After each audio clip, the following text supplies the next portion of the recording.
Hello everyone, in this video I'll be giving you the best bow bard build guide for in Baldur's Gate 3. So this was a request, and it's going to be using a College of Swords bard. Now there is a way we can go about this a little bit differently, as 10 levels of bard is what we want to do. But if you're already level 12, we can respec here and add in the archery fighting style as a fighter. And this is a pretty good way to start because we're going to also get constitution saving throw proficiencies. So we can use the Band of the Mystic Scoundrel to cast spells and have proficiency in holding concentration. So that's really nice to have.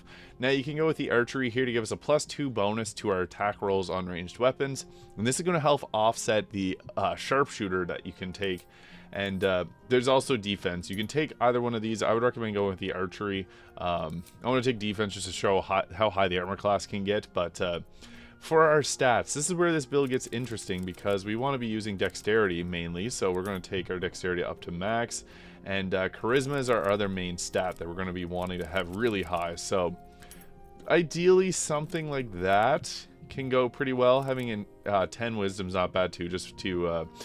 wisdom saving throws are pretty important, so we can also use these strength potions if you want to use the Titan string bow. That's going to be the strongest in slot for that, so I think it's best to actually go with the highest dexterity because we can use dex weapons, and dexterity weapons are pretty good, to be honest. So I'll be going over the full gearing in the end of this video. So we're going to take that first level of fighter. At level 2 we can get action surge, which is good, really good actually, but I want to go back into the bard just to show people that are going to be taking this from level 1. Vicious Mockery is a great cantrip exclusive to the bard, and friends if you're the face of the party. If not, Minor Illusion to group enemies together. Mage Hand's another great cantrip. But as far as our spell slots go, Healing Word, bonus action heal to pick up down allies is great. Dissonant Whisper, frighten a creature, which is huge, basically takes them out of combat. Long Strider for the increased movement speed is fantastic as well, and Thunderwave is a good pushback. It's just nice to have that if you're in a combat encounter and you can knock someone off the edge. You can sometimes end it right there. So yeah, that's going to be that, and you can take your proficiency. If you're more stealthy, you can take stealth, or sleight of hand's always a good one too, especially if you just want to be the face of the party and do all the opening of chests. Now at level 2 we are going to get our Jack of all trades, adds half our proficiency bonus to ability checks that we're not proficient in, and then we also get Song of Rest, which is an extra short rest. Very, very good. And then for the spell that we can take, Disguise Self has a lot of usefulness. You're not going to be using these lower level spells often, but even like Enchantment or Sleeve can be decent, or Tasha's Hideous Laughter, knock a creature prone. And then at level 6 is really when this build starts to come online. We're going to get ourselves the college choice here, which we want to take College of Sword. And Hold Person is a level 2 enchantment spell. This is a huge component of this build. So we can hold an enemy, they can't act or react, and attacks within 3 meters are always critical hits. So we can actually abuse this with our crossbows. So this is a bow build, but we can still make some really great choices with this. I'll get into that. We're going to take College of Swords, and a big component of this build is the mobile flourish, which is good for closing the gap. Slashing flourish allows us to use the bow on the same target twice or 2 targets, and then defensive flourish will increase our armor class by 4. We also get the sword flourishes, but we're going to be focusing on bows for the purposes of this build. And for our weapon fighting style, dueling's pretty good if we're just using a single weapon, but we're going to use... it really depends. You can use this for a shield in the offhand. 2 weapon fighting, when you make an attack with your offhand weapon, you add your ability modifier to the damage of the attack. Then we're going to go dueling because I am going to use a shield for the purposes of this. Now what's cool is because we got the fighter in the mix, that allows us to have martial weapons, and also we get ourselves heavy armor. Now at level 4 bard we get another cantrip, so we'll take Mage Hand there, which is just awesome to have. And for another spell, Enthrall can be good, reduce a creature's peripheral vision and make it look at you. Crown of Madness can make a target go mad, which is not a bad concentration to have early on, because we're going to be able to... You can even take a Cloud of Daggers early on, actually, and then respec and take something like Crown of Madness, or Invisibility, which is not a bad spell to have. Even Silence has its usefulness if you can shut down an enemy spellcaster with it. Now, Crossbow Expert's kind of the best choice here. So when you make a crossbow attack within melee range, attack rolls do not have disadvantage, and your piercing shot also inflicts gaping wounds for twice as long. Crossbow Expert's pretty good. Also, we can go with Sharpshooter, so ranged weapon attacks do not receive penalties from high ground rules, so we can shoot at faraway targets. So these two are kind of good because you can use this to make melee attacks, and also sharpshooter is going to add 10 to the damage of our crossbow attacks, -5 attack rolls. But if you take archery, you get a +2, and then using enhanced crossbow will give us a +2 to our attack rolls. So these are two really great ones. You can also go and take your charisma up higher, but I think it's good to be able to attack from melee range with these. And then also your gaping wounds will be on the target for twice as long. At level 5, we get ourselves the improved bardic inspiration, 1d8, and then we get ourselves the level 3 spells, which there's some pretty good choices here. Fear is like Cone of Cold. It hits a large area, and targets drop everything and become fearful. We can use this with the Band of the Mystic Scoundrel. Glyph of Warding is another fantastic choice. And then Plant Growth is also not a bad one. Quarter movement speeds. We're going to go with Fear because this has a lot of usefulness in the build, so we'll take that there. Counter Charm is pretty cool. Advantage in saving throws. But yeah, I think that Glyph of Warding is the best in slot here. Plant Growth has some usefulness to be able to quarter movement speed, but this we can set up Sleep, and it works alongside a lot of other builds too. So you have a Storm Sorcerer. You can have a Lightning Glyph of Warding. If you have a Necromancer, you can use a Sleep Glyph of Warding. It's very versatile. Now, Confusion is probably the best level 4 spell that we can get. And what's cool is we can cast this as a bonus action. So confuse a group of enemies. It's basically a fireball for crowd control. It's really, really effective, to be honest. And level 8, we get ourselves the next spell slot choice. I think Dimension Door can be good. Hypnotic Pattern's alright. Plant Growth can be good for just overall crowd control, and if you have a Druid, they can benefit from this too. Dimension Door is pretty solid though also. Some people like Polymorph. I'm not a huge fan of it, but for our next feat, we can go with the Sharpshooter to increase our damage to our crossbow attacks, making this even crazier in terms of its damage output. And we can also Slashing Flourish, get benefit from that.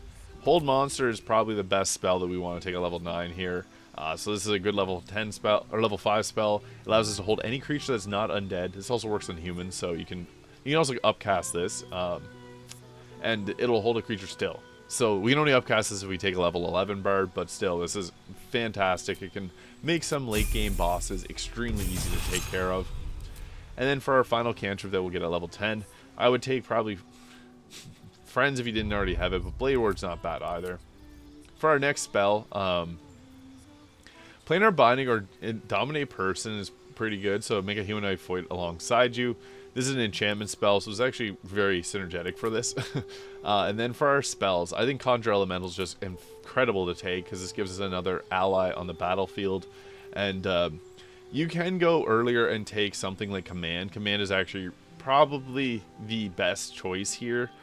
Reason being is Command's another enchantment spell, so we can use a bonus action to cast Command on multiple targets. And Command Grovel will make them drop to the floor prone, so you can set up your other fighters to get critical hits and attack with advantage. So that's really good. I also really like Cone of Cold, 8d8 cold damage. So if you have a Storm Sorcerer on the team, your Bard can contribute to the shenanigans with the water for double damage, because this can deal 128 damage, which is huge. Banishing Smite's another good one, but I think for the purposes of this build, Conjure Elemental is fantastic. If you don't want to, you can take Cone of Cold, and then Command just for the Command drop, Command come close. Haste is also good too if you're going solo. If you just want to use just this build and no other build, you can go with it that way, but we'll take Athletics.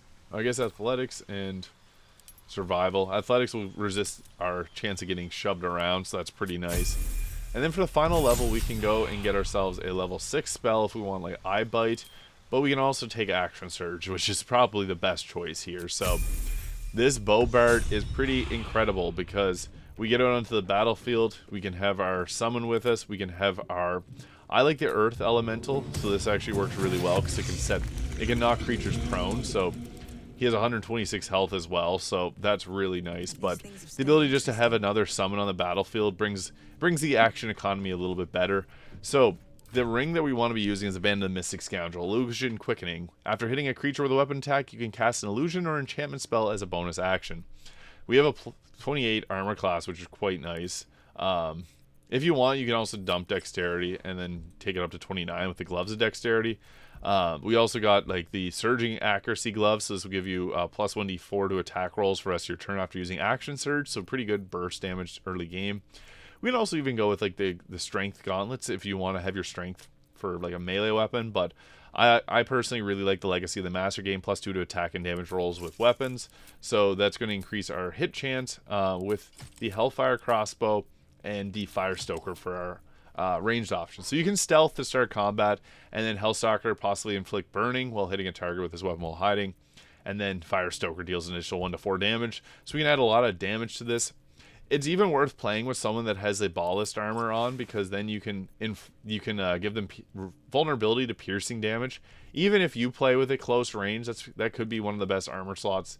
If you want to take a bit of a hit to your overall armor class, but deal double damage because you're going to apply vulnerability to piercing damage, that can be really good too. It just depends what you want for your armor class.